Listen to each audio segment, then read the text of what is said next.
5R dan produksi bersih. Oleh kelompok 4 yang beranggotakan Aura Putri Zafira, Rani Rosyadah, dan Valeri Raffavena Atala. Setiap tahun sekitar 1 juta ton sampah plastik berakhir di lautan Indonesia. Pencemaran laut jadi salah satu hal yang jarang terekspos ke publik. Seringkali ketika hujan, air laut jadi coklat pekat kemerah-merahan.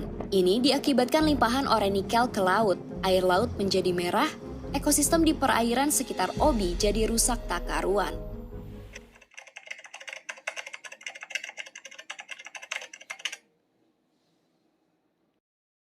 Pencemaran dan perusakan lingkungan hidup terus terjadi seiring dengan berkembangnya bidang perindustrian. Banyak krisis lingkungan yang terjadi akibat kesalahan-kesalahan yang dilakukan oleh pihak atau para pelaku industri. Banyak dari pelaku industri yang seakan-akan acuh tak acuh terhadap tanggung jawabnya kepada lingkungan. Uang dan keuntungan seakan-akan menjadi satu-satunya tujuan di mata mereka yang serakah. Sangat penting bagi para pelaku industri untuk menanamkan dan mengembangkan rasa tanggung jawabnya terhadap alam. Salah satunya melalui produksi bersih. Produksi bersih adalah strategi menghindari timbulnya pencemaran industri melalui pengurangan timbulan limbah pada setiap tahap proses produksi dengan meminimalkan atau mengeliminasi limbah sebelum segala jenis potensi pencemaran terlanjur terbentuk untuk mengurangi risiko baik pada manusia maupun kepada lingkungan. Pencegahan pencemaran dilakukan sejak awal proses produksi dengan aktivitas pengurangan limbah dan pemanfaatan limbah melalui daur ulang.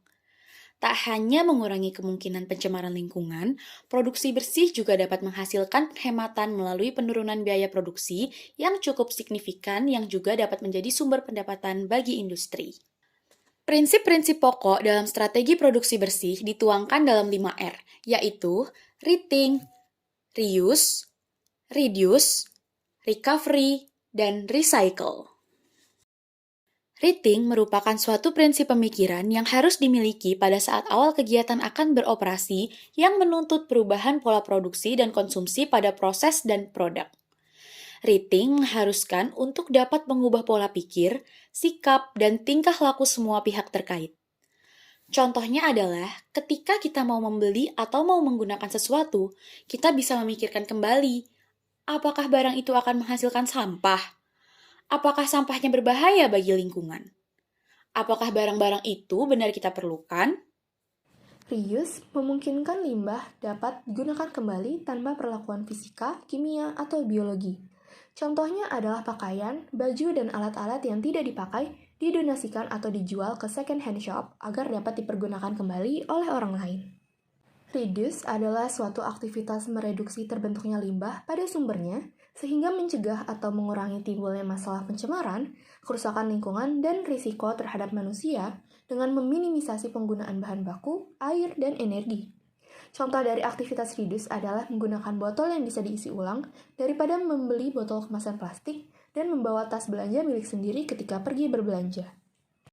Recovery merupakan suatu aktivitas untuk memuliakan bahan atau energi dari limbah yang dikembalikan ke dalam proses produksi dengan atau tanpa perlakuan fisika, kimia, atau biologi.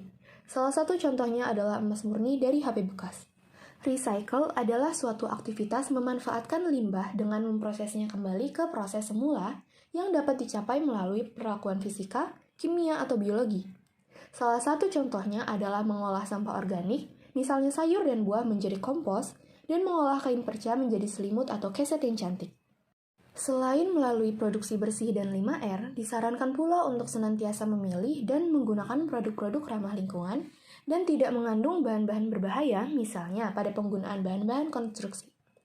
Tidak seperti asbes yang kurang ramah lingkungan dan berbahaya bagi pernafasan, penggunaan seng sebagai atap bangunan dinilai lebih ramah lingkungan dan tidak mengandung bahan-bahan yang dapat membahayakan manusia. Penggunaan seng jauh lebih ramah lingkungan karena diproduksi dengan energi yang minim. Karena seng adalah logam alami yang diekstrak dari dalam tanah, tingkat toksisitas seng sangat rendah, bahkan setelah proses pembuatannya. Tak hanya itu, atap seng termasuk tipe atap yang ramah lingkungan, karena jika atap seng yang lama telah rusak, kita masih bisa mendaur ulangnya kembali.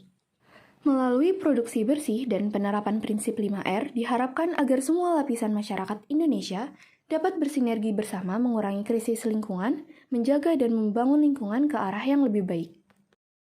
Lalu, apa peran mutuk sang bumi pertiwi?